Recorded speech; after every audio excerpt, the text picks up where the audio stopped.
Thank you for the introduction.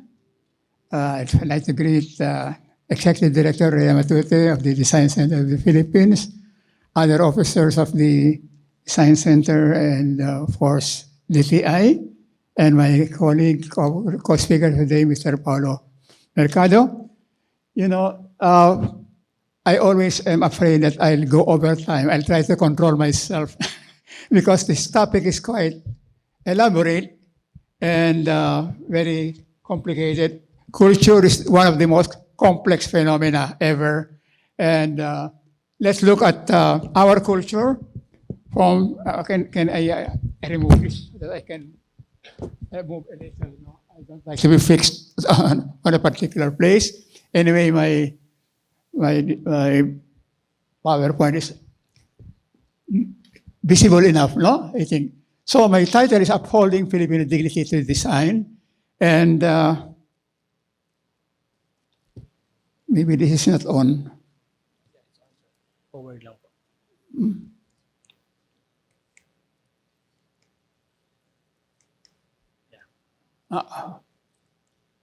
Okay.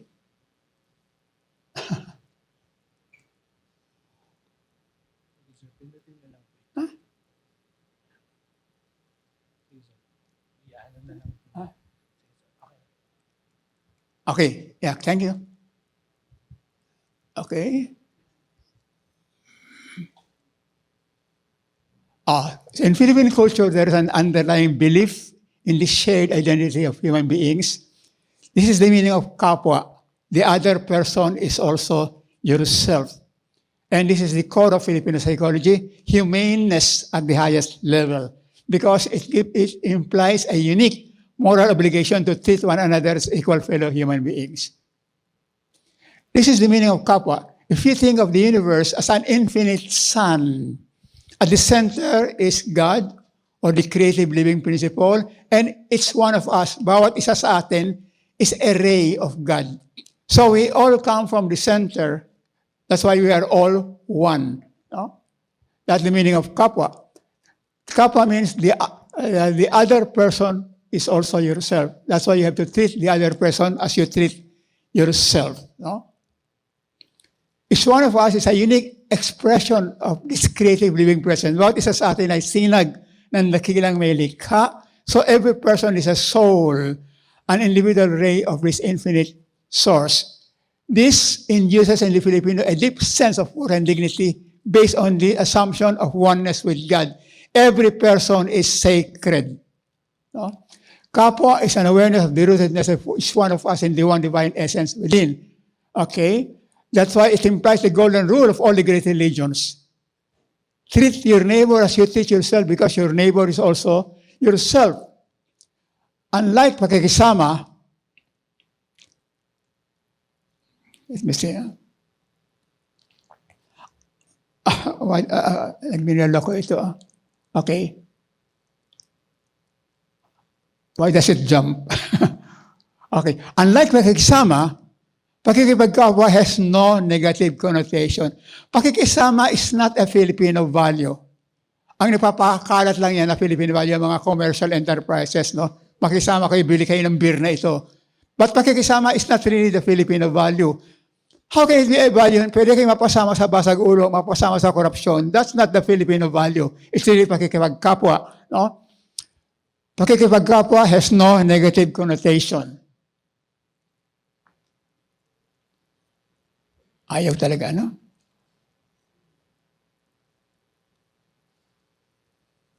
Where will I direct this so that... dito lang, okay. Okay. So pakikisama is the deepest level of involvement with another person is still considered an outsider. Ang pinakikisamahan, outsider lang. Why? If I am a guest in your house, habang inaasikasan niyo ako, nandito pagkain na, pag nagutom ka, buksan mo lang ang ref, nandito tuwalya if you like to take a bath. Habang inaasikasan niyo ako, I'm still a visitor. And if I'm already part of your household, hindi niyo ko kailangang asikasuhin. Hindi na yun pakikisama, no? Okay. So,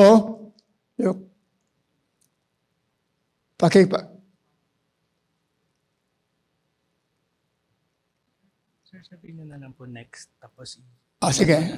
O, sige. Next na lang kasi mabagal kasi pag next eh. Okay. Next, please. Next.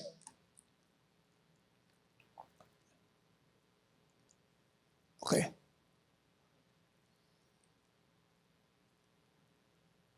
So, pagkikipagkapwa in principle excludes any action that may be detrimental or harmful to other human beings. It's definitely inconsistent with exploitative human transaction. Hindi ito gamitan, no? Okay. Hindi tayo matatapos ito. So, Filipino traditional culture is not transactional, not utilitarian. The deep sense of oneness with others makes Filipinos value human connectivity highly. Human beings are not a resource. There's something wrong with the language that talks about human beings as a resource. That's not Filipino, because human beings are sacred and we have to harmonize and work together for a common purpose. Human beings are not soulless machines or mere statistics in the order of things, and Filipinos do not like to be treated as objects, but as persons who feel life deeply. Filipinos are number one in experiencing the widest range of emotions every single day. That's according to many studies. Look, we are the most emotionally aware countries. Number one, the Philippines. El Salvador, Bahrain, Oman, Colombia, Chile. And, let me see. Nag-jump, tumalon, no? Tumalon. Can you please go back? Sige po. Sabihin niyo na lang, sir, next. Ako na po magkakata. Next na lang. Sige, go back, please. Back, please. Back. Isa pa. Yan. Okay. So, the most, yan. Hanggang dyan, the Ecuador, and then next slide, please. It's worth noting that the least emotionally aware country, Singapore, is the only country in the world now to fully incorporate emotional intelligence skill development. So, kailangan din silang matuto ng emotion, no? Next slide, please. So, emotion, look, what I'll try to give you is how Filipinos have manifested their values. How pakikipagkapwa correlates with certain visual elements. How Filipinos have interpreted, no, their own values to come up with particular designs. No? So, aesthetically speaking, there's a strong correlation between a feeling orientation or emotional expressiveness with color. The more emotional a people are, the more they love colors. Filipinos, especially in our traditional communities, prefer a polychromatic color scheme. A more restrained orientation favors monochromatic designs or those with neutral colors like white, black, and gray. In general, the elites are much less expressive in their color preferences, which coincides with their monotonal speech patterns. Next slide, please.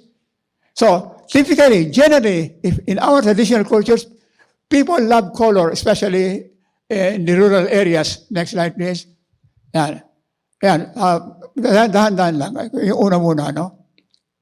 Back please. That is Maguindanao. Next. That's Tausug. And that's Samar, from Samar, Basay Samar. Next slide, please. That's Pahias in Lokban. Okay, that's Hernando Ocampo. It continues until modern art. Next slide, please.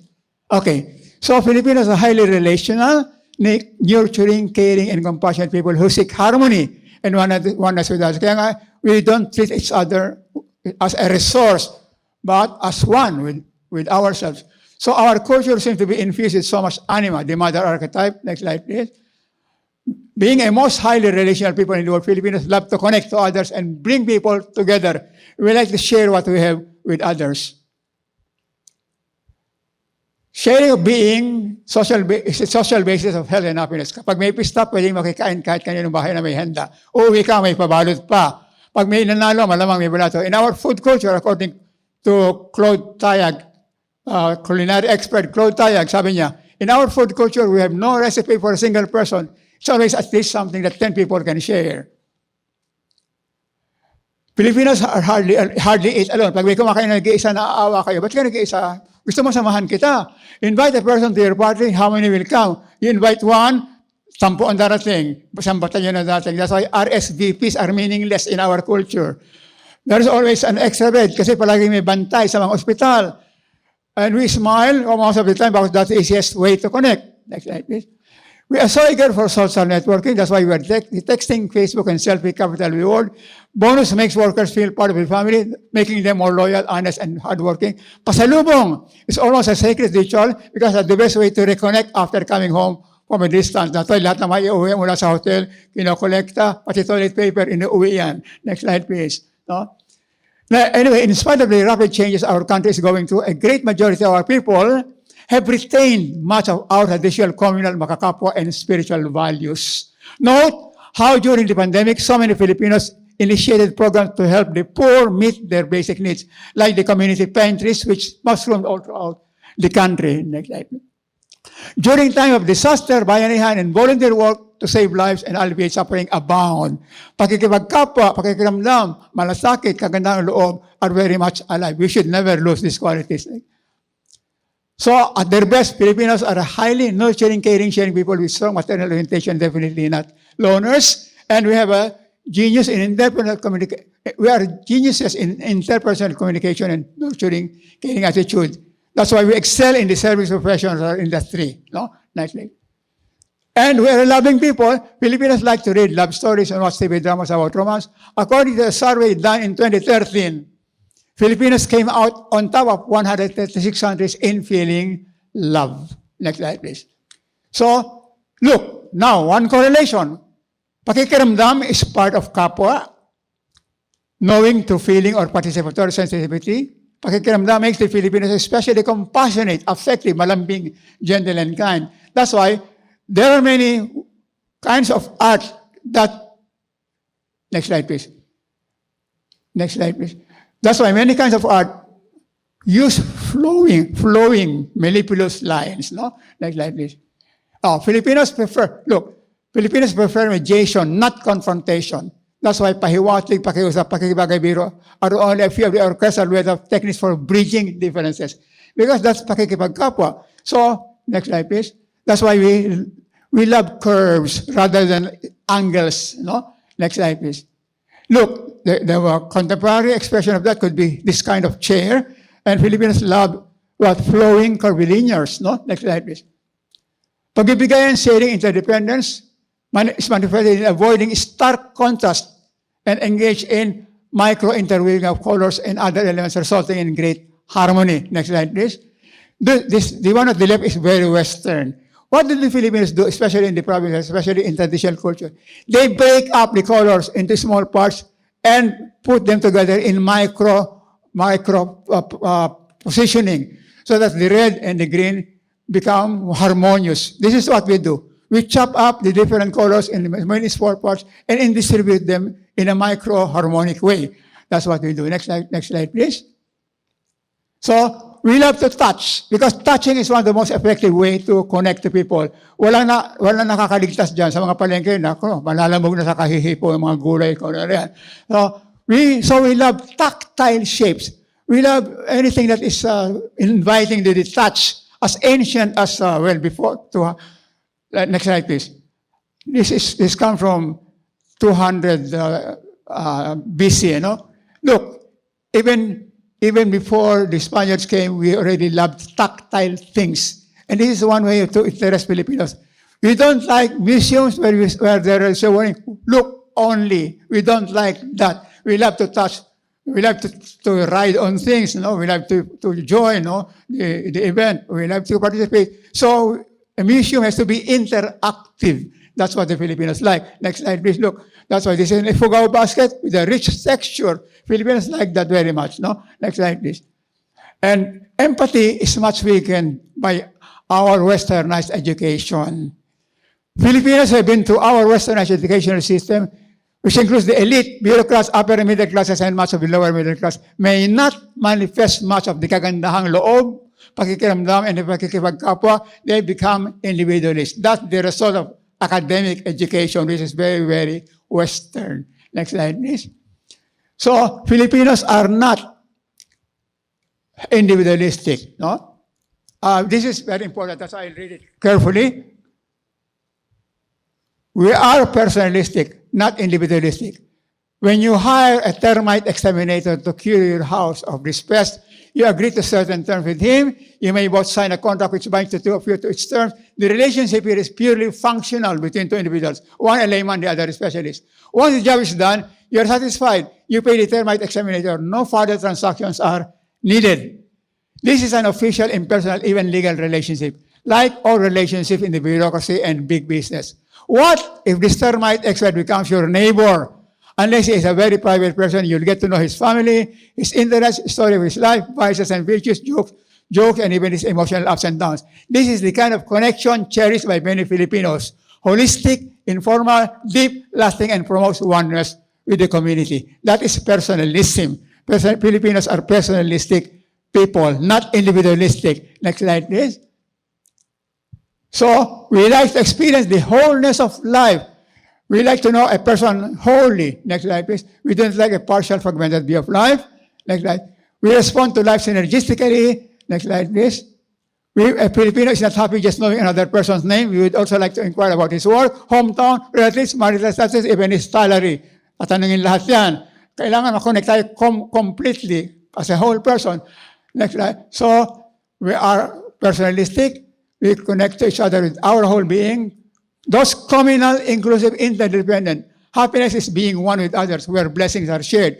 Westerners are individualistic, bureaucratic, impersonal. They connect to one another according to their designated social role, specialization, professional or official capacity, giving much value to privacy, independence, exclusiveness, hierarchy, top-down decision-making.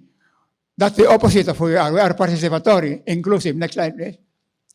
So, before that, there are three cultures in the world. Culture of power, where people are attached to power and privilege, control and domination. This is the culture of the military, government, and politics. Culture of wealth, where people are attached to wealth and material goods, comfort, pleasure. This is the culture of big business, capitalism, Trump's America. Next slide. And the third culture is the culture of the common good, culture of the higher self, culture of shared being. No? Madaling maging tao, mahirap magpakatao. We like to share. This is a culture that traditionally Filipino. Next slide, please. So, if our culture is the culture of the common good, we'll be personalist. In personalism, which belongs to the culture of common good, personalism belongs to the culture of the common good. It is strive for art that binds communities, that creates a strong feeling of devotion to the home and family.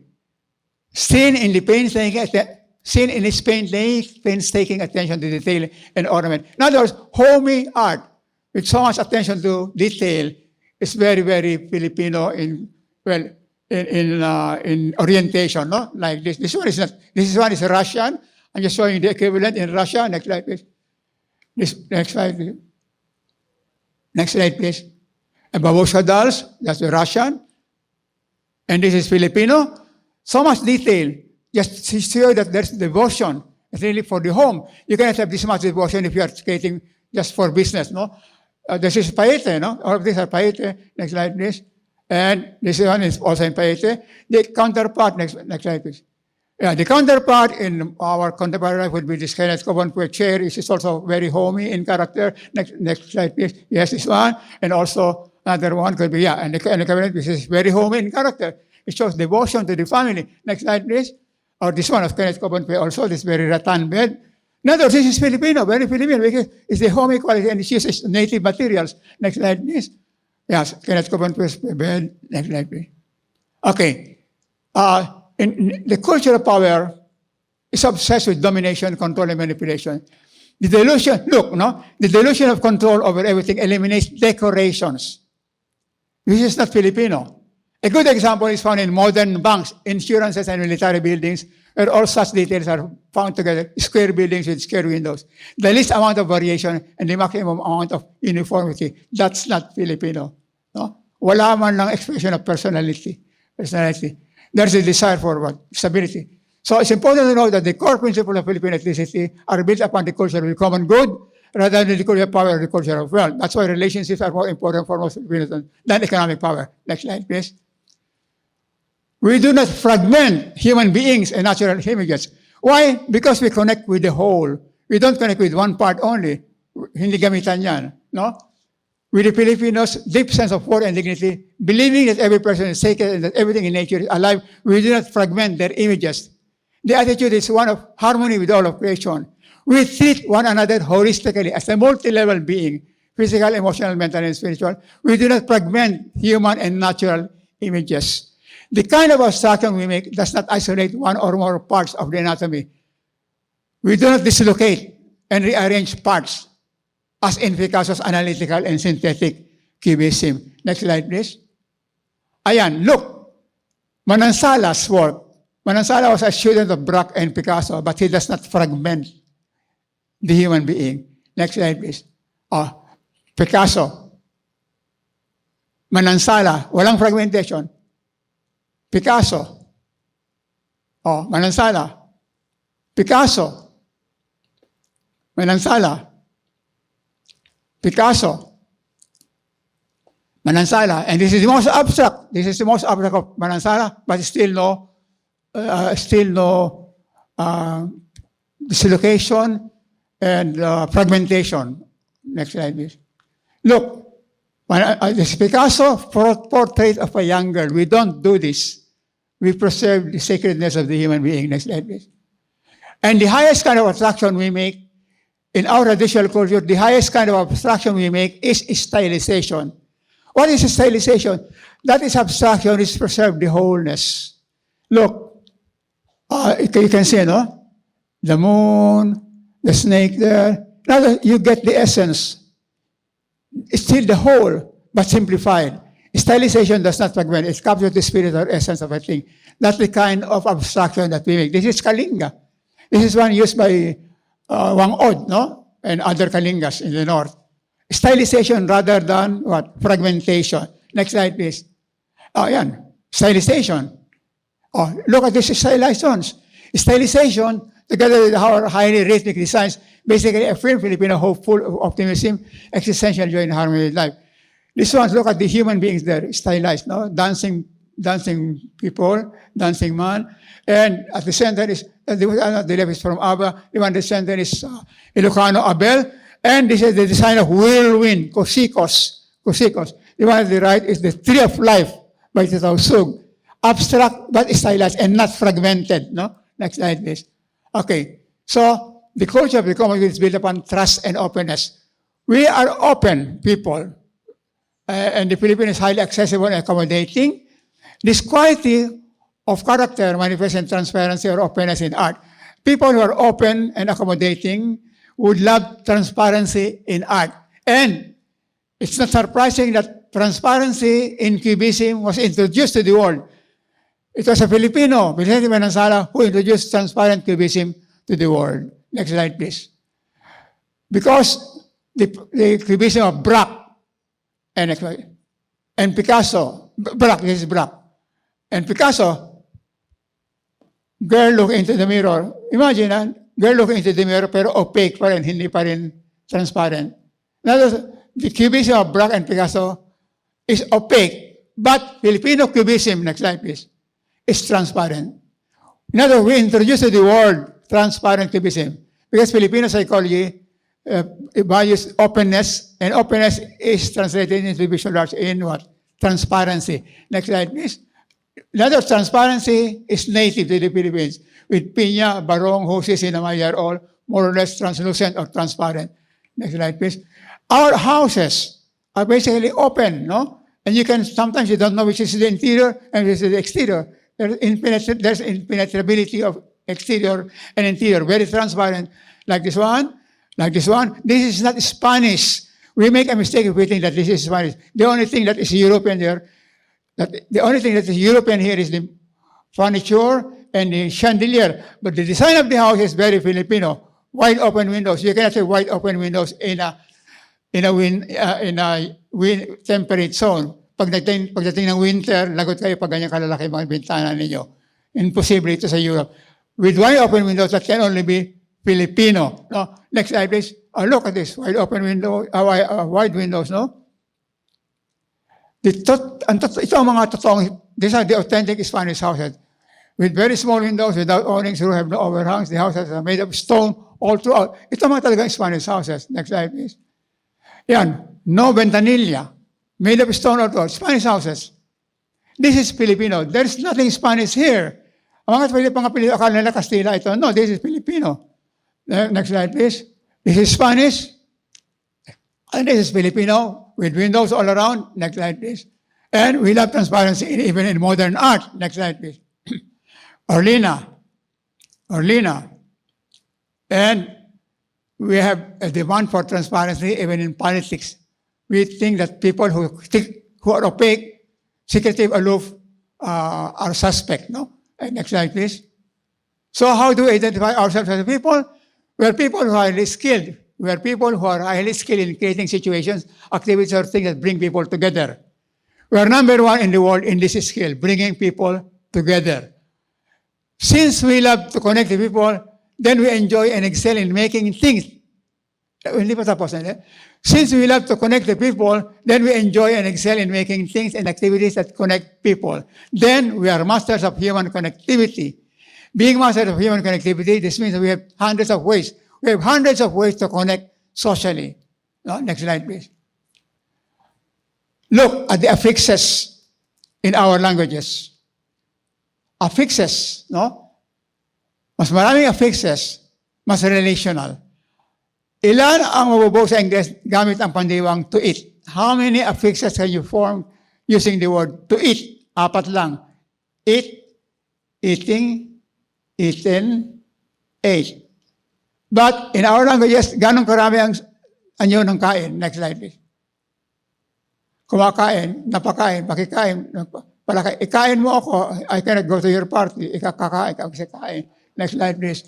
Magkakain. Lahat na, kakainan na, pagpakain, pakain mo sa baboy, panis na. Pagkakain mo ito, pakilikit, kinainan mo, ha?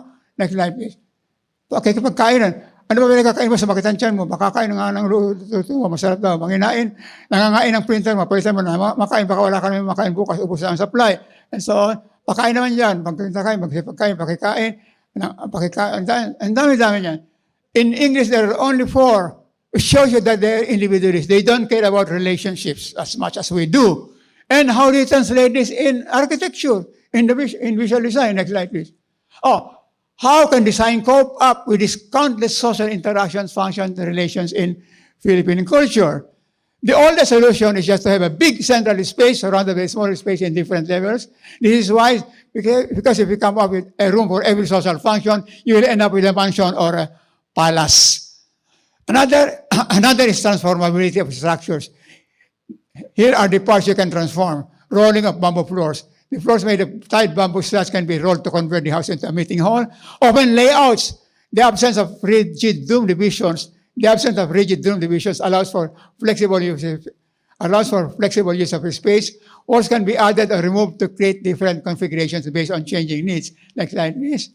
Look at this.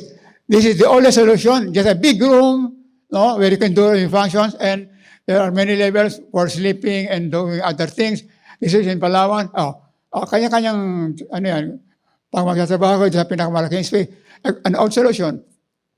Or you can have balconies and verandas, staircases that can move, windows and counters, modular construction. Yan ang paraan para magamit yung multi-relational character natin.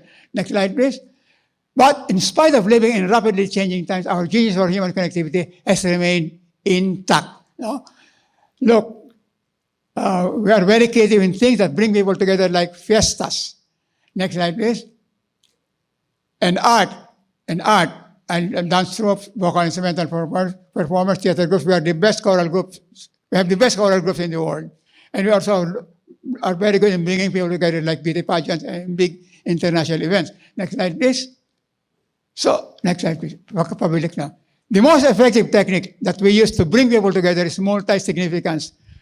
Packing things, activities, and objects in multiple uses, functions, and values so that they attract or bring together people of different tastes and preferences. The fiestas we mentioned, but other examples about halo-halo, sinigang, kare-kare, puchero, pito-pito, medley of songs, and many more.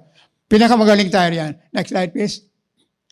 3-in-1, sinigang, medley, Filipino films, halo-halo yan. Next slide, please. Nandiyan na. Tanggalin niya ayaw nyo. Pito-pito. And this one is galinera, traditional solution. A work of art upuan yan at same time kulungan ng manok. We are always put things together. No? Next slide, please. When they diversify to bring more people together. When they go shopping, Filipinos bring along their relatives and friends who naturally have varied interests. A bookstore selling only books may excite one person, but not his friends. Kaya ultimately, malulugi ang isang bookstore. Ultimately, malulugi ang isang bookstore na libro lang. No? Like nawala na yung Alemars, Power Books, halos wala na. But national, nandiyan pa kasi if national is what? Nandun yung books, at the same time you have what? School supplies and many others. National bookstore is almost a department store. It's best to diversify as much as possible without losing focus so everybody in your family or circle of friends will be happy. Next slide, please. And look, Filipinos always put together, so Filipinos always want to be together, so we put everything together. Sari-sari store, an extension of our country becomes tambayan, bookstore becomes a department store, drugstore becomes a grocery, gasoline station becomes an eatery. Next slide, please. But of course, the champion of multi-significance is the Filipino Mall, which we pioneered. It brings together the sari-sari store, park, and plaza in gigantic proportions. Next slide, please. The main reason for the most immense popularity is where else in the world you find a mall where you can pay your bills, apply for passports, renew your licenses, have a haircut, do work out in a gym, get medical treatment, attend watch a movie, or go to the supermarket. Next slide, please. It's no accident, therefore, that IKEA of Sweden built its largest store in the world in Pasay City. Next slide. Ayan. Next slide, please. So, in our holistic, communal, and soulful traditional cultures, art is part of everyday life. And almost everyone is an artist. This is I think, a very good philosophy of design. No? Beauty is the essential condition of the soul. In our traditional cultures, whatever the occupation of a person in the community is, farmer, fisherman, metalsmith, house builder, and so on, they will surely endow them with much art and design. Whether they are making a comb, jewelry, ornament, utensils, farm implements, or boats, lalagyan nilang art and design yan. This is the way of our traditional indigenous and folk Filipinos. The result is an amazing diversity and exuberant design concepts and forms. Next slide. The practice of art is for everyone. In particular, the practice of art and functional creativity is not confined to the specialist alone, but is for everyone. Thus, there are also no special venues or spaces for artistic and other creative activities because they occur wherever and whenever there is human activity. The aesthetic makes everything attractive and marketable. There is nothing more attractive and keeps us interested than beauty. Making everything artistic heightens its value, making it very marketable. The immense popularity of Apple products is due to its elegance and beauty, having been designed by Steve Jobs, who enrolled in calligraphy classes. Also note how attractive Japanese packaging is. Oftentimes, you will buy a Japanese product just because of its beautiful packaging. Next slide, please. Art in our culture is integrated with everyday life. Work becomes a creative challenge and saves people from envy, meaninglessness, and promotes health. Being integrated with everyday life, art utilizes a greater range of materials, forms, techniques, and ideas, or whatever is available, for engaging in productive or creative work, allowing for wider and democratic social participation. Look how creative our traditional cultures are. Next slide, please. Gold tradition. How handle this? So look at this. This is but a coconut grater kultura ng nyog. In our traditional culture, because everybody is an artist, lalagyan ng art yung kanyang gamit. Maski isang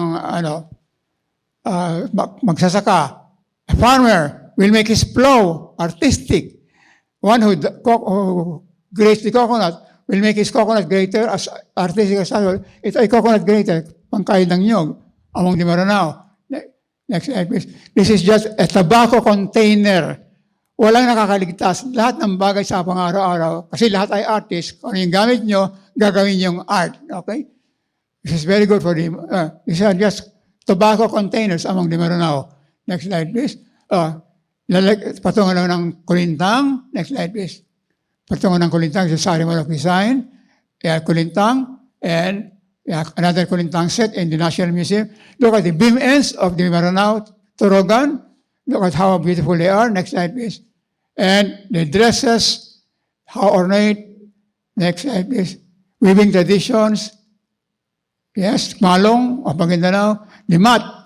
This is Bilaan mat, no? Bilaan mat from Sarangani, banig lang yan. Sama mat of the Bajau among the best mat makers in the country. Next slide, please. And this is from Palit Pampanga, Metalist meeting from Palit Pampanga, yes. And this one. The next one, Parol from San Fernando. Yes, Parol from San Fernando. And so, Filipino values, ideas, and concepts can be a good basis for design principles in contemporary life. Harnessing them and affirming their importance is to showcase Filipino identity and dignity to design. Filipinos have what traditionally expressed their kapwa in the many design concepts that I have shown you. So with this, I hope you can have other alternatives for realizing kapwa through your design concepts. Thank you very much. Maraming po salamat sa inyo.